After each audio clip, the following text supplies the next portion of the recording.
Israel menggempur jantung Iran. Iran membalas dengan rudal ke Tel Aviv. Konflik di antara keduanya semakin memanas. Dunia pun menahan napas. Mungkin peperangan ini menjadi serangan udara terbesar sejak Perang Teluk. Kota-kota di Iran terbakar. Rudal Iran menghantam jantung Israel. Tokoh militer penting tewas. Ribuan warga sipil telah menjadi korban jiwa. Nggak ada yang tahu kapan ini semua selesai dan berakhir damai. Apakah ini awal dari perang panjang yang tak terhindarkan? Dan apakah ini hanya awal dari konflik dunia yang lebih luas? Inilah kronologi dan update terbaru Iran vs Israel yang siap perang panjang. Semuanya akan kita bahas secara kronologis dengan lengkap. Let's break down!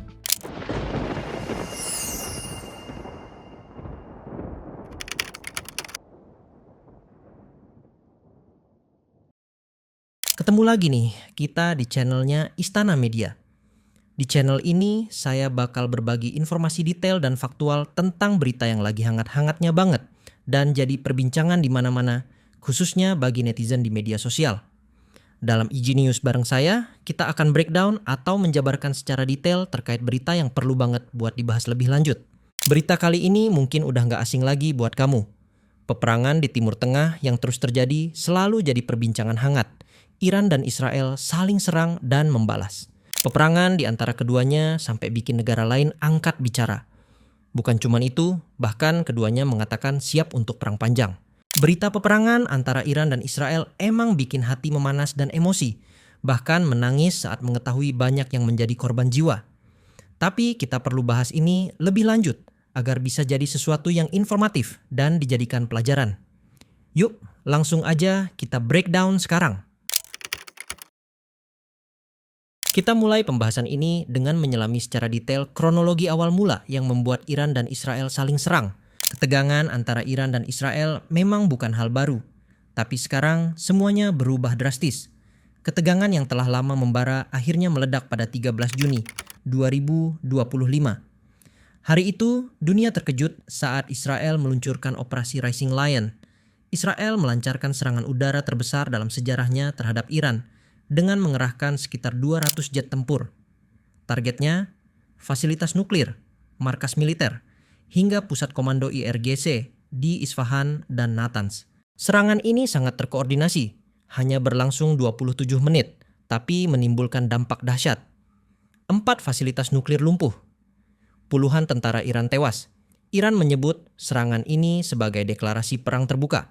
Lalu, kenapa Israel tiba-tiba menyerang Iran di hari itu?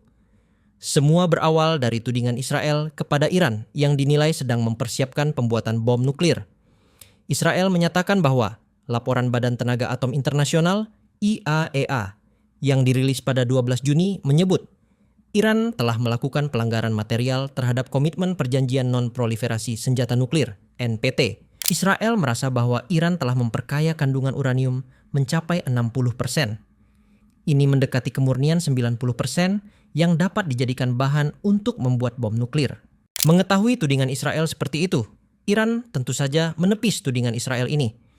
Iran mengatakan bahwa proyek nuklir mereka bukan didesain untuk membuat senjata pemusnah massal seperti bom nuklir, melainkan untuk kepentingan sipil saja. Meski telah mendapat penjelasan dari Iran, Israel tetap melancarkan serangan pada Iran dan menyebut serangannya itu sebagai tindakan pencegahan agar Iran tidak membuat bom nuklir. Keesokan harinya, 14 Juni 2025 dini hari, Iran langsung membalas lewat operasi bernama True Promise 3.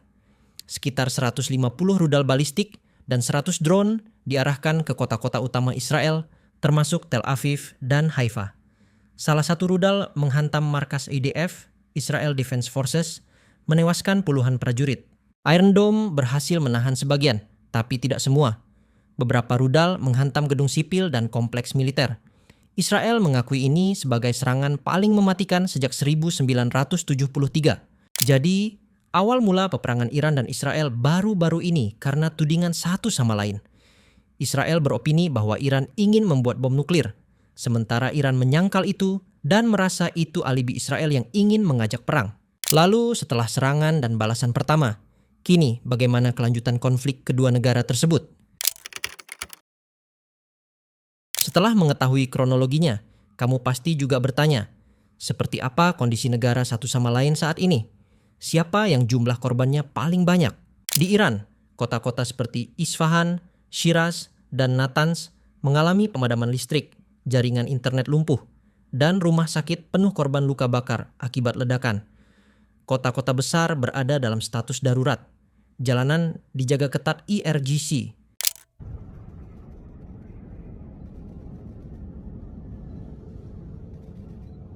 Halo.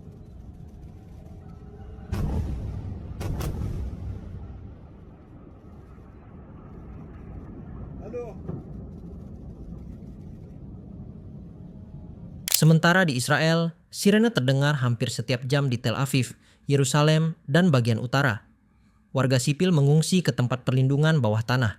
Iron Dome terus bekerja keras, tapi tidak semua rudal berhasil dihadang. Sekolah diliburkan. Ribuan warga dievakuasi dari kota utara. Pertahanan udara terus bekerja non-stop.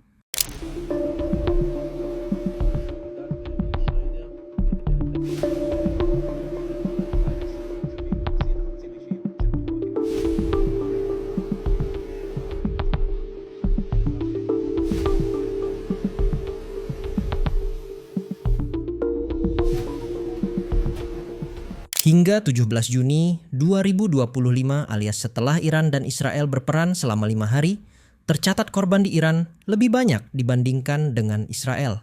Serangan Israel ke Iran dilaporkan telah menyebabkan 224 orang tewas dan sekitar 1.400 orang terluka parah.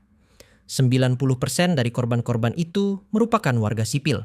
Tokoh penting yang tewas di Iran adalah Jenderal Ali Reza Khosravi yang merupakan komandan pertahanan udara dan dokter, Mohsen Khatami yang merupakan pakar nuklir senior. Sementara serangan Iran ke Israel menewaskan 18 orang dan sekitar 200 orang terluka parah. Mayoritas para korban juga merupakan warga sipil. Tokoh penting yang tewas di antaranya adalah Mayor Jenderal David Gal yang merupakan komandan wilayah utara dan Kolonel Shira Eitan yang merupakan ahli pertahanan Iron Dome. Tokoh penting yang tewas di antaranya adalah Mayor Jenderal David Gal yang merupakan komandan wilayah utara dan Kolonel Shira Eitan yang merupakan ahli pertahanan Iron Dome. Jumlah korban antara Iran dan Israel memang nggak seimbang. Kenapa sih jumlah korban di Iran bisa jauh lebih banyak dibanding dengan Israel? Beberapa faktor yang bikin perbedaan jumlah korbannya jomplang adalah teknologi pertahanan udara Israel yang lebih canggih. Selain itu, intensitas serangan dan target wilayah dengan kepadatan penduduk juga menjadi faktor lainnya. Salah satu serangan Israel ke Iran yang bikin terkejut adalah saat penyerangan ke studio televisi pemberitaan. News anchor yang membawakan berita pun sampai kabur karena takut jadi korban. یا در اختیار قرار دادن وسیله نقلیه همچنین موضوعات مختلف. خیلی متشکر از اینکه با ما همراه هستید. آنچه که ملاحظه می‌کنید تجاوز رژیم صهیونیستی به خاک جمهوری اسلامی ایران و منطقه صدا و سیما. آنچه که ملاحظه کردید، صدایی که شنیدید، فضای غبارآلود استدیو